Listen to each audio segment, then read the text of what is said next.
నమస్తే, welcome to our channel. నేను మీ ప్రియాంక. 2024 ఎలక్షన్స్లో ఆ ప్రచారం టైంలో చంద్రబాబు నాయుడు గారు బీసీలందరికీ ఒక హామీ ఇచ్చారు. మీకు రక్షణ కల్పించే విధంగా నేనున్నాను అని చెప్పేసి, దానికోసం నేను ప్రత్యేక చర్యలు తీసుకుంటాను అని. మరి ఈరోజు ఆ హామీని నెరవేర్చబోతున్నారు అనే వార్తలు వస్తున్నాయి. మరి ఏంటి ఆ కొత్త చట్టం? అసలు ఆయన నిర్ణయం ఎలా ఉండబోతుంది? దీనివల్ల బీసీలకి కలిగే లాభం ఏంటి? అసలు ఎలాంటి రక్షణ కలుగుతుంది? ఈ వివరాలన్నీ కూడా ఈ వీడియోలో తెలుసుకుందాం. మనతో పాటు సీనియర్ జర్నలిస్ట్ సిఎస్ రావు గారు ఉన్నారు, ఆయన అడుగుదాం. నమస్కారం సార్. నమస్తే. ఇచ్చిన మాటని నిలబెట్టుకుంటున్నారు చంద్రబాబు నాయుడు గారు. ఇవ్వని మాటను కూడా చేసి చూపిస్తున్నారు. అందులో భాగంగా బీసీలకి రక్షణ కల్పిస్తాము అని చెప్పారు. ఆ విధంగా అడుగులు పడుతున్నాయని కూడా తెలుస్తుంది. బట్ రక్షణ అంటే ఎలాంటి విషయాల్లో రక్షణ, ఏ విధంగా చట్టాన్ని తీసుకొస్తున్నారు? ఇప్పుడు 2024 ఎన్నికల సందర్భంగా చంద్రబాబు గారు ఇచ్చినటువంటి హామీల్లో ఒకటి బీసీలకు రక్షణ కల్పిస్తాను, రక్షణ కల్పించేలా చట్టం తీసుకొస్తాను అని చెప్పారు. సరే, ఆ చట్టం ఏంది అని అంటే, ఇప్పుడు బీసీలు ఆర్థికంగా కానీ సామాజికంగా కానీ వెనుకబడి ఉంటారు కాబట్టి వాళ్ళకి ఎస్సీ ఎస్టీల మాదిరిగా రక్షణ కల్పించేటువంటి ఒక చట్టం కావాలని ఆయన అనుకున్నారు. అది ఆల్రెడీ ఇప్పుడు ఫైనల్ అయిపోయింది. దానికి సంబంధించినటువంటి డ్రాఫ్ట్ అయిపోయింది, చట్ట రూపంలోకి రావడానికి ప్రక్రియ ప్రారంభమైంది. అంటే చంద్రబాబు నాయుడు గారు 2024 ఇచ్చినటువంటి హామీలు ఆల్మోస్ట్ అన్నీ నెరవేర్చినట్టే. ఇంకొకటి మాత్రమే మిగిలింది. ఏంటది? నిరుద్యోగులకి భృతి. నిరుద్యోగులకు భృతి ఎప్పుడు ఇస్తానన్నారు? ఉద్యోగాలు కల్పించలేనప్పుడు ఇస్తాను అన్నారు. ఇప్పుడు ఆయన 20 లక్షల ఉద్యోగాలని ఈ 5 సంవత్సరాల్లో క్రియేట్ చేయడానికి ప్లాన్ చేశారు. బ్లూ ప్రింట్ కూడా రెడీ అయింది, అమలు చేస్తున్నారు.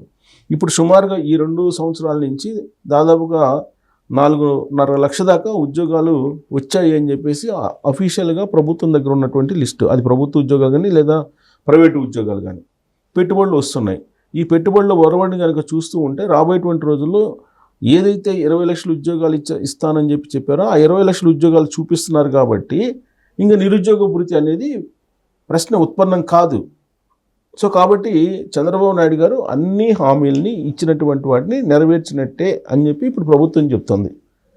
అలాగే ఇంటింటికి తెలుగుదేశం పార్టీ కార్యక్రమం ఒకటి చేస్తున్నారు కదా. ఈ కార్యక్రమంలో కూడా ప్రతి ఇంటికి వెళ్ళి చంద్రబాబు నాయుడు గారు ఏం చెప్పారు? పెన్షన్లు 1వ తారీఖు ఇస్తా అన్నారు, 4,000 రూపాయలు ఇస్తున్నారా లేదా? 3 సిలిండర్లు స్త్రీ శక్తి పథకం కింద ఇస్తున్నారా లేదా? తల్లికి వందనం పడుతుందా లేదా?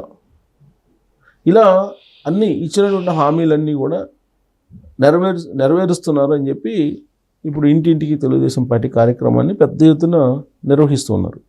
అయితే బీసీ రక్షణ చట్టం, ఇప్పుడు బీసీ రక్షణ చట్టాన్ని కూడా తీసుకొచ్చారు. ఇప్పుడు బీసీ రక్షణ చట్టం తీసుకొచ్చిన తర్వాత ఇప్పుడు ఏంటి బీసీ రక్షణ చట్టం అంటే, ఇప్పుడు ఎస్సీ ఎస్టీలు ఉన్నారు మనకి.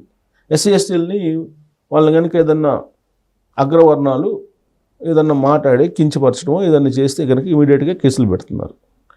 సో కాబట్టి వాళ్ళు ఆ ప్రొవిజన్ ఉంది కాబట్టి వాళ్ళకి గౌరవించడం లేదంటే వాళ్ళని ఏదన్నా అనడం కానీ అవమానపరచడం కానీ ఏం చేయట్లేదు కదా. అలాంటి రక్షణ చట్టం ఇప్పుడు బీసీలకు కూడా తీసుకొస్తున్నారు. అయితే ఇప్పుడు ఎస్సీలకు సంబంధించి రఘురామకృష్ణరాజు గారు అయితే ఒక కేసులో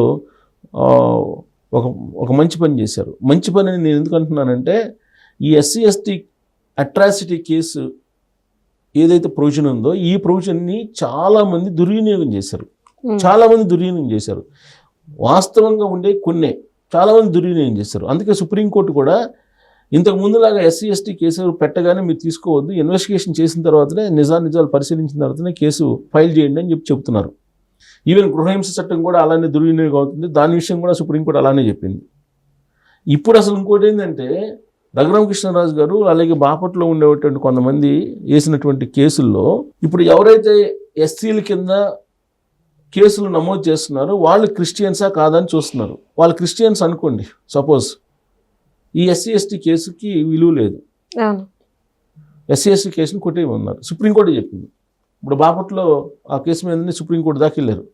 సో కాబట్టి మీరు క్రిస్టియన్స్ అయ్యి ఉంటే మీకు ఎస్సీ ఎస్టీకి సంబంధించిన కేసు పెట్టడానికి మీరు అర్హత లేదు, మీరు పెట్టడానికి లేదు. ఆంధ్రప్రదేశ్లో దాదాపుగా ఎస్సీలు దాదాపు 50 to 60% క్రిస్టియన్స్గా మారిపోయారు. మీ మీద ఏమైనా ఎస్సీ ఎస్టీ కేసులు పెడితే వాళ్ళు కనుక క్రిస్టియన్ అయ్యి ఉంటే, క్రిస్టియన్ అని ప్రూవ్ చేయగలిగితే మీరు ఆ ఎస్సీ ఎస్టీ కేసు నిలబడదు. సేమ్ ఇప్పుడు బీసీ రక్షణ చట్టం కూడా బీసీ రక్షణ చట్టం తీసుకొస్తున్నారు కదా, బీసీలు కనుక క్రిస్టియన్స్ అయ్యి ఉంటే ఖచ్చితంగా వయసు వరుస ఉంటుంది. ఇప్పుడు ఎస్సీలకి ఏ విధంగా అయితే క్రిస్టియన్స్ అయితే ఎస్సీ ఎస్టీ కేసు అనేది వర్తించదో, అలాగే బీసీలకు కూడా రేపు రాబోయేటువంటి రోజుల్లో ఒకవేళ వాళ్ళు ఏదైనా కేసు పెట్టినా కానీ వాళ్ళు ఇన్ కేస్ క్రిస్టియన్స్ అయ్యి ఉంటే అది చల్లదు. ఎందుకు చల్లదని అంటే కోర్టుకి ఎవరో ఒకరు వెళ్తారు, ఎస్సీ ఎస్టీకి సంబంధించినటువంటి దాన్ని మీరు చల్లదని చెప్పారు కదా, మరి ఇది కూడా చల్లదు కదా అని చెప్పి చెప్తారు. కాబట్టి ఇక్కడ తిరకాసు ఉంది. క్రిస్టియన్స్ని బీసీ కింద గుర్తిస్తున్నారు, కన్వర్ట్ అయినటువంటి ఎస్టీలని బీసీల కింద గుర్తిస్తున్నారు. సో ఇది బీసీలకు రక్షణ చట్టం ఇప్పుడు తీసుకొస్తుంది. బీసీలకు రక్షణ చట్టం రాష్ట్ర పరిధిలో తీసుకొస్తున్నారు, దేశ పరిధిలో ఏం కదా, రాష్ట్ర పరిధిలో బీసీలకు రక్షణ చట్టం అనేది తీసుకొస్తున్నారు. అసలు బీసీలు ఏమంటున్నారు కొంతమంది, మాకెందుకు రక్షణ చట్టం, అసలు మమ్మల్ని ఎవరేమంటారు అని చెప్పి అంటున్నారు. ఎందుకంటే బీసీలు యాక్చువల్గా ఫైనాన్షియల్గా కానీ సామాజికంగా కానీ చాలా వరకు అప్లిఫ్ట్ అయ్యారు. అది కాకపోతే బీసీల్లో దాదాపు 54-60 ఉపకులాలు ఉన్నాయి. వాటిలో కొన్ని ఉపకులాలు వెనకబడి ఉన్నాయి కానీ బట్ ఎక్కువగా చేతి వృత్తుల మీద ఆధారపడి ఉంటారు బీసీలు అందరూ కూడా. సో కాబట్టి వాళ్ళని కించపరుస్తూ మాట్లాడే వాళ్ళు కూడా దాదాపుగా ఏమి ఉండకపోవచ్చు. కాకపోతే ఏంటంటే తెలుగుదేశం పార్టీ ఫస్ట్ నుంచి బీసీలకి ప్రాధాన్యత ఇచ్చేటువంటి పార్టీ. ఫస్ట్ నుంచి బీసీలే వెన్నుముక తెలుగుదేశం పార్టీకి. కాబట్టి వాళ్ళకి రక్షణ కల్పించాలనే ఆలోచన బహుశా చంద్రబాబు నాయుడు గారు చేసి ఉంటారు. అందుకు ఆ రక్షణ చట్టం తీసుకొచ్చి ఉంటారు. ఆంధ్రప్రదేశ్లో రక్షణ చట్టం ఉంది కాబట్టి మాకు కూడా రక్షణ చట్టం కావాలని చెప్పి మిగతా రాష్ట్రాలు అడిగే అవకాశం ఉంది. బహుశా ఆ కోణం నుంచి అయినా అక్కడ రక్షణ చట్టాన్ని ప్రవేశపెట్టి ఉండొచ్చు. లేదంటే తెలుగుదేశం పార్టీ ఫస్ట్ నుంచి కూడా బీసీలకి ఏది కావాలో అంతకంటే ఎక్కువగా చేస్తుందనేది తెలుగుదేశం పార్టీ వాళ్ళు చెప్తున్నటువంటి మాట. ఈవెన్ రిజర్వేషన్లు కూడా, స్థానిక సంస్థల రిజర్వేషన్లు కూడా బీసీలకి ఎక్కువ ఇచ్చింది తెలుగుదేశం పార్టీ. తర్వాత జగన్మోహన్ రెడ్డి గారు వచ్చి తగ్గించారు, తర్వాత కేసీఆర్ గారు వచ్చి తగ్గించారు. కానీ బీసీలకు స్థానిక సంస్థలు ఇచ్చింది కూడా తెలుగుదేశం పార్టీ. ఎక్కువ రిజర్వేషన్లు 34% ఇచ్చారు. సో కాబట్టి బీసీలు అంటేనే గుర్తొచ్చే తెలుగుదేశం పార్టీ.